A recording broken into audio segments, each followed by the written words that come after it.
Well, hey there, guys. It's Leslie, LuvINK&Paper, and you will be seeing this on Monday, August 16th, but I'm actually filming it on Friday because I got the opportunity to go hang with a buddy of mine tonight, on Monday night, so I just couldn't pass that one up, and so I'm going to film this now, and you'll see it on Monday. All right, so this is the second part of my series on the soft pastels assortment. Okay, so anyway, let me back up just a hair, okay? So as I'm filming this on the 13th, a year ago yesterday, I signed the lease on the studio, my happy place. So I have a little special going on right now, and when you are viewing this on Monday, you will still have 24 hours to take advantage of this. So you might want to order the pastels or something. So what I'm doing is any order placed in a 5-day window, so from the 12th to the 17th, so that's 5 days. Any size order, doesn't make any difference. Although you may want to consider celebration and make your order $50 so that you get your freebie. But anyway, you will get from me a little $5 coupon that you can use anytime after the 17th on any order until December 31st. Okay, so you can take advantage of another celebration order. You can pick up something that you've been eyeing in the new the August to December catalog or whatever. All right, so you'll get a little $5 coupon.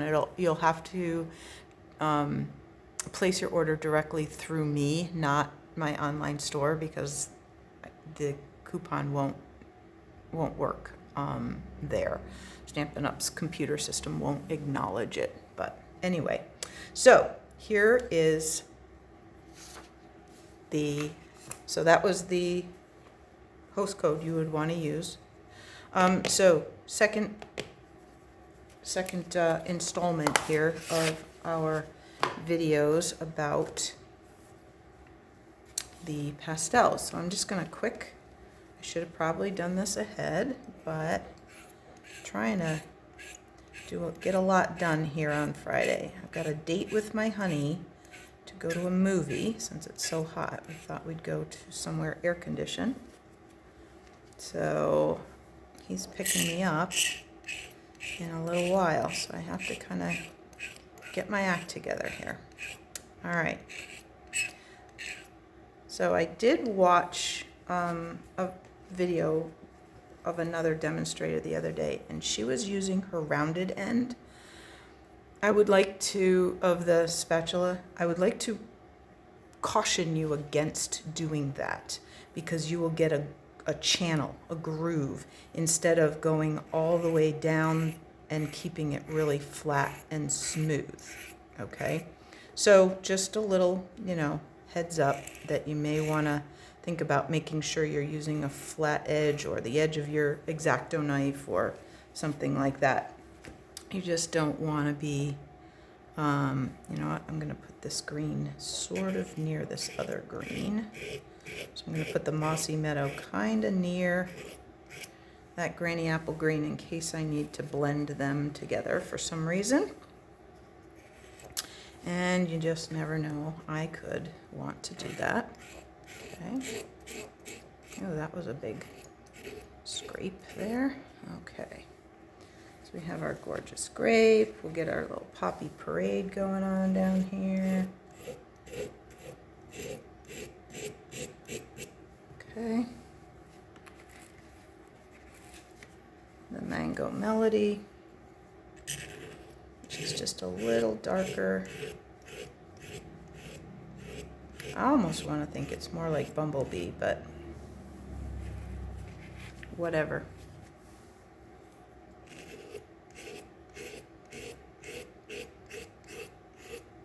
So if you need more orange than red, mix those two together. I mean, there's lots of ways you can combine these to get the colors that aren't there.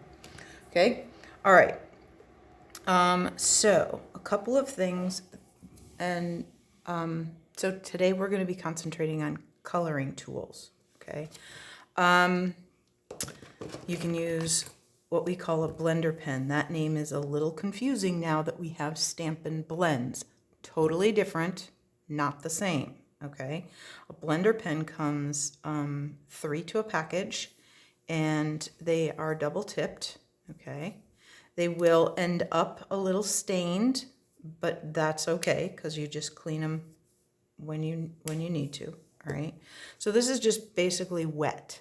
It's just wet. There's a recipe somewhere about making the fluid, but anyway. You could use a water painter. You could use a little brush with either water, a little cup of water, or a little cup of alcohol or something. You could use a bigger brush for a larger area if you wanted to. All right, so lots of coloring tools, and you could still use your basic Q-tips. You can use your sponge daubers, lots of things that you can use to color, okay?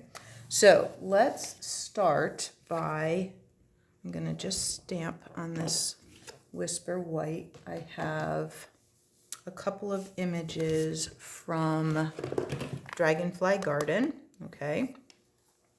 And so I'm just going to use my Memento Black, like this.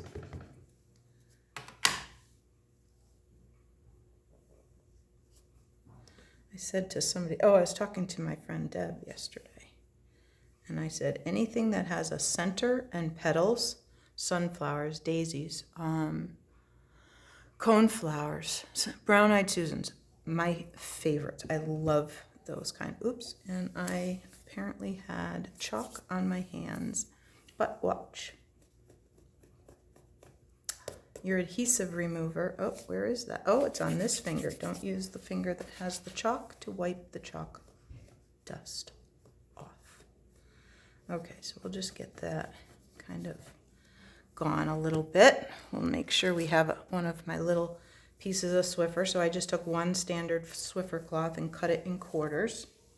So that worked out pretty well. Now let's give us a dragonfly to go in our garden. He is a little big, but he's in the foreground and the rest are in the background. So it's all good. All right, so let's do a little coloring. All right, so let's start with the water painter, okay?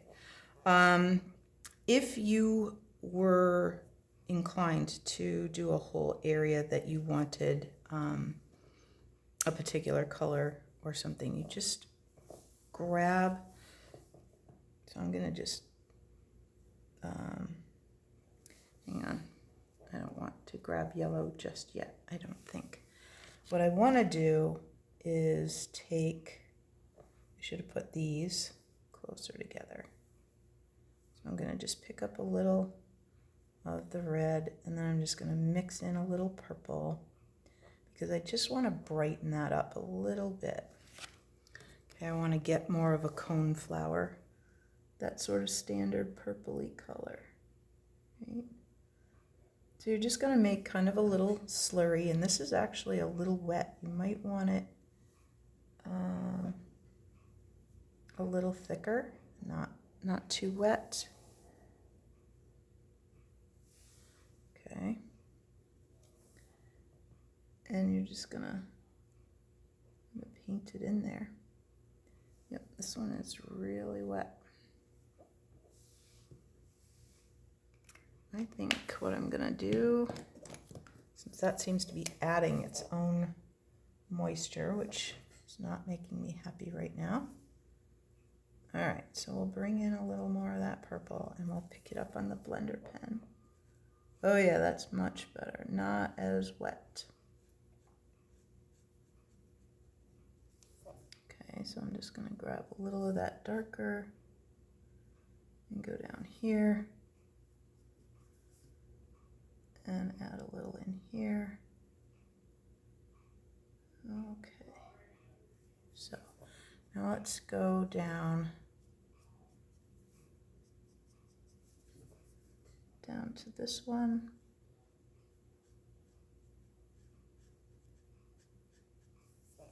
Okay, I'm just gonna take a few grains. You don't need much, and there's enough moisture here that I'm getting plenty of mix in there. Okay, and one last one there. Over here.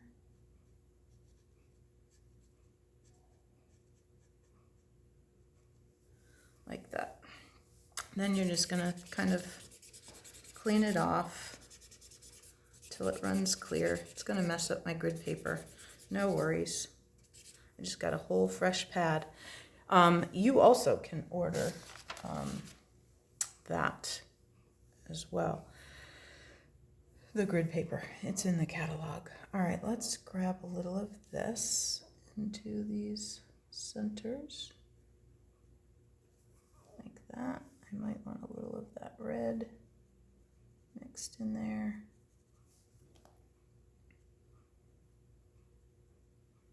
Like that. And we'll just clean that off. And so you just scrub it on the side until it runs clear. So you will keep the stain, but don't worry about that. It's not a big deal.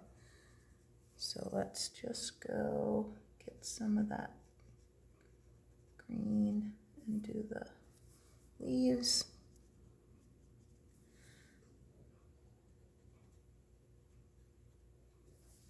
We'll get some of the lighter green and mix it in.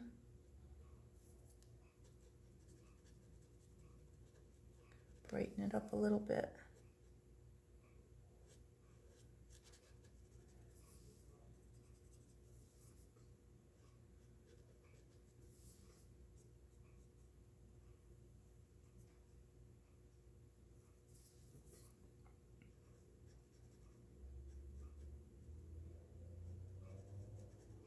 Okay, so I do apologize a little bit. I do get quiet. I've noticed that when I'm crafting.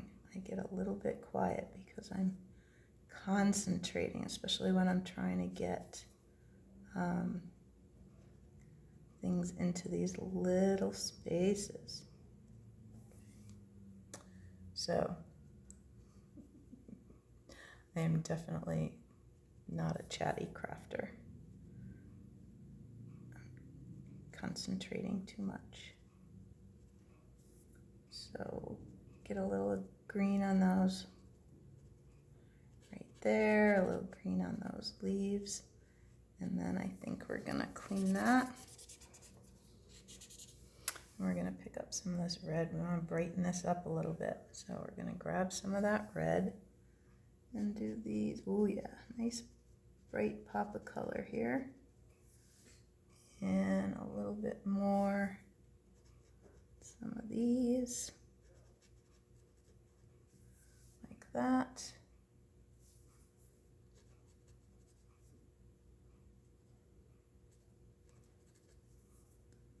All right.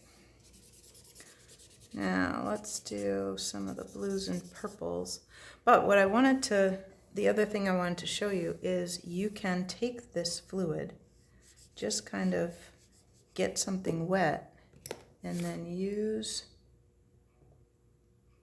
that soft brush that I just had here.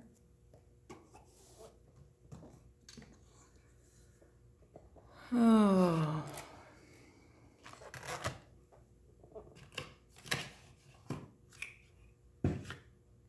You're probably looking right at it, going, well, why can't you find it? It's right there.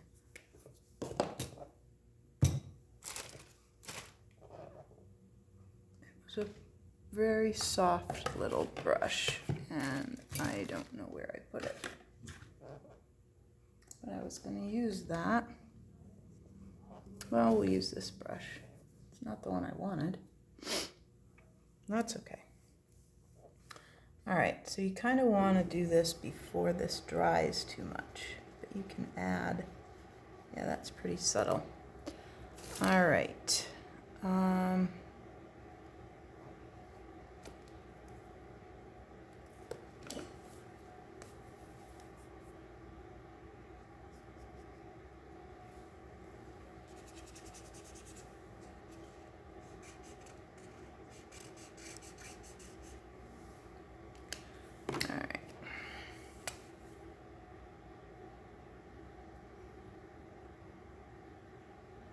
So you can make just a little slurry.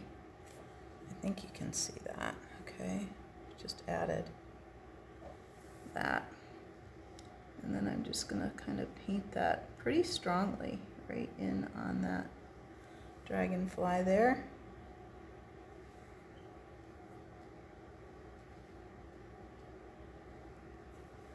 So I'll just get a little more of that there.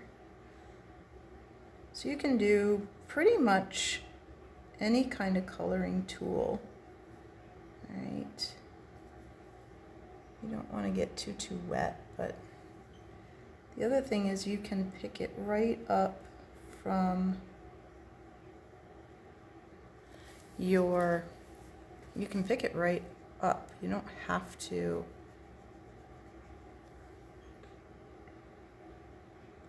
make a palette like this. You can take it right off your chalks. Okay. So here's another way to kind of add color, right?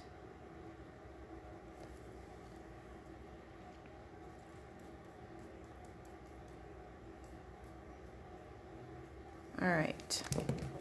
So there's that.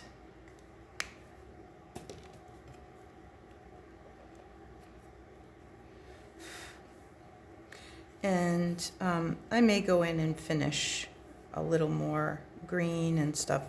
I just really wanted you to see. And you could also use your sponge daubers. It's really bugging me that I can't find that brush. And just add a little bit of green. And just kind of, and then you get that softer look, and you can add some ground. Okay. You can add a little sky, do a little coastal cabana. You could do the Poppin' Pastels with a cloud or a cloud stencil. We got one in the paper pumpkin 1 month. But you can just add a little color that way.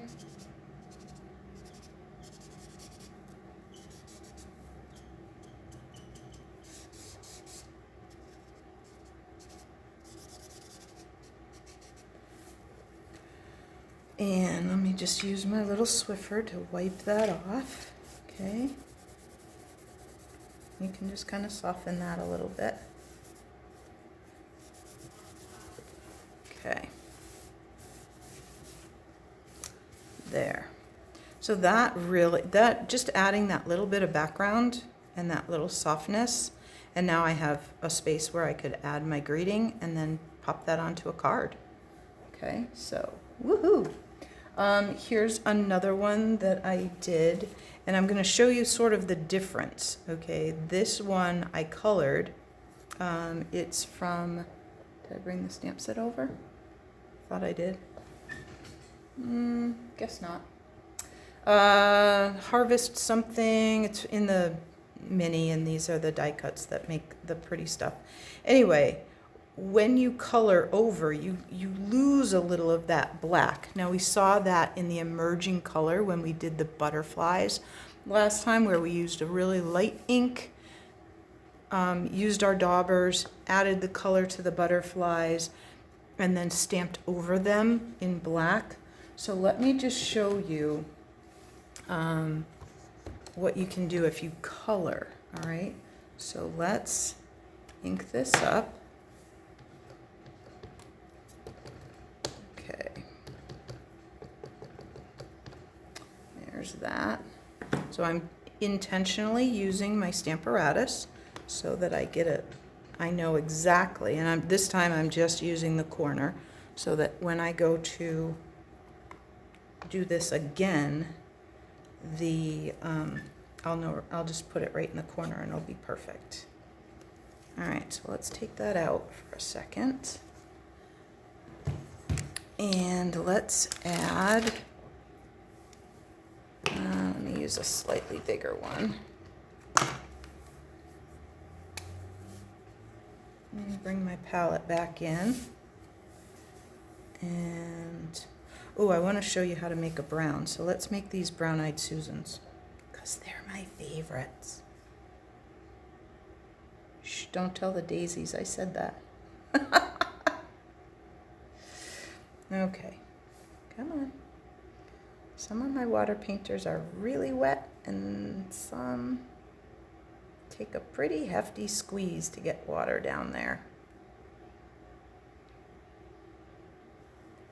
There we go. All right, so we'll make a little slurry.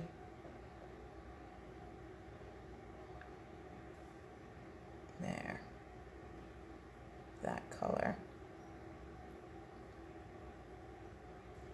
There. All right, so we'll just paint this in.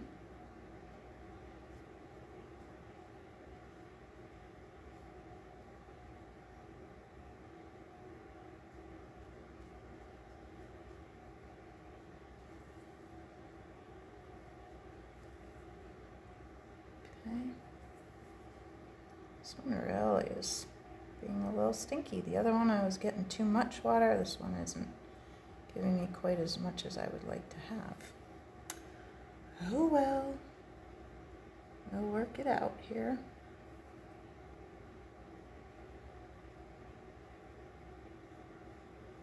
There. Okay, now to make a brown, what you want to do is you want to take, I'm not even going to wash my, you want to find those colors that normally you wouldn't put together because you go, oh, they make mud. Well, guess what? If we want brown, we want mud. So we want a little of the purple, because purple and yellow, they don't play very nice together usually. So if we mix those together, we should get a brownish color, and we can darken it up, add a little more purple, get it a little browner maybe. Oh yeah, there we go. We got some mud going on now. So just because we don't have a brown doesn't mean you can't make a brown. Okay, you just want to think about, normally you want to find the colors that play nice together. In this case, we want to find the colors that don't play so nice together so that we get that brown color for our brown-eyed Susans. There we go. All right, I'll use a little corner of, oh, nope, I got a paper towel just down the table a little bit. So I can use that. And I'll just really squeeze some water down there and get that brown off.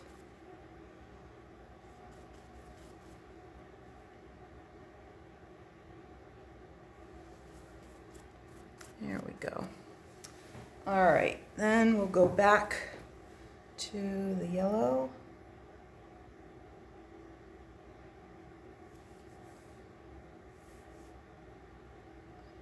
Here, try not to pick up the brown that's down lower. There we go. We've got some good yellow here. All right.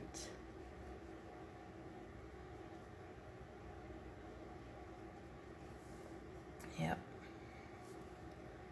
One of my favorites. All right, so you don't probably need me to keep going with this a whole lot more, but what I wanted to show you, and it should show up on the flowers if I can just finish up those. So just indulge me for a moment more while I get a little more yellow going on this one here, although that could have been a pretty colorful zinnia or something instead, but we'll get a little bit more of that yellow.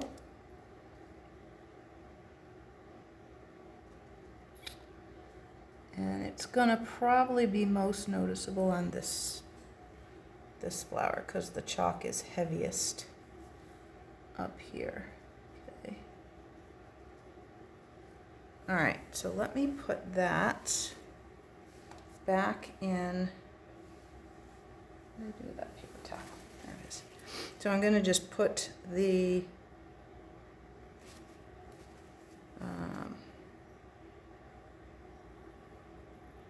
that paper, that image, back in the Stamparatus. Okay, and we're going to stamp over it, and you'll see that that detail will pop back in. All right, because when you do the pastels over the top of it, especially if you get it pretty wet and make the slurry like a paint, then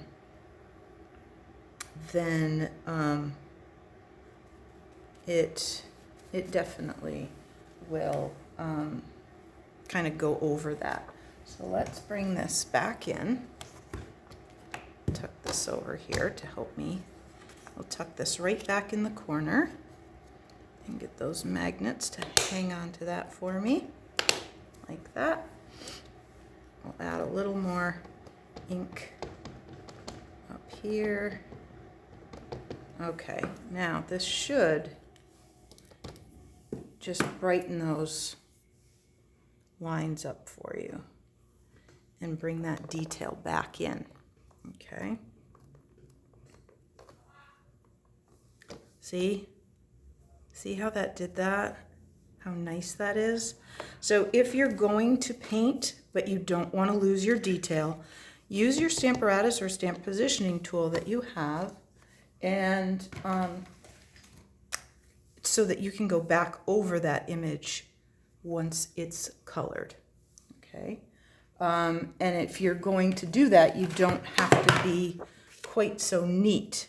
You can be a little messier like we did with the butterflies before. So I could be, a little bit messier with my color if I know I'm going to add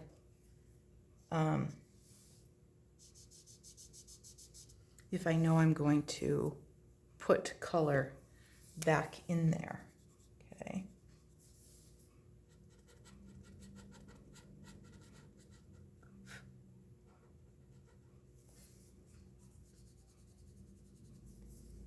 Yeah, I'm just going to wet that one in. Now I don't have this one ready to stamp on top of because it's not in the stamp positioner right now. But you get the idea. You can be pretty messy if you're going to go back over that detail. Okay. So that is the blender pen. You saw me color with a blender pen, which is very different than our Stampin' Blends because there's no color in this. Okay. You can use a little brush. You can use a water painter. And you could even, use a plain old Q-tip. And it works really well if you take a little bit of water, right? And if you're working in a palette, that's fine. You can get your water there. But just pick it up on the Q-tip and add it. Okay, or you can, here, we'll just add a little purple in there. And it's going to darken, it's going to give you a much darker color with that wet. Okay, so lots of ways to use color, so to add color. Remember, if you get color where you don't really want it, you can use your adhesive remover to take it away. So I hope that you have learned a couple of new things about coloring with our soft pastel assortment. And remember that I'm going to have a few more techniques next Monday the 23rd. Okay, so look forward to seeing you back then. All right, thanks so much. Have a great night.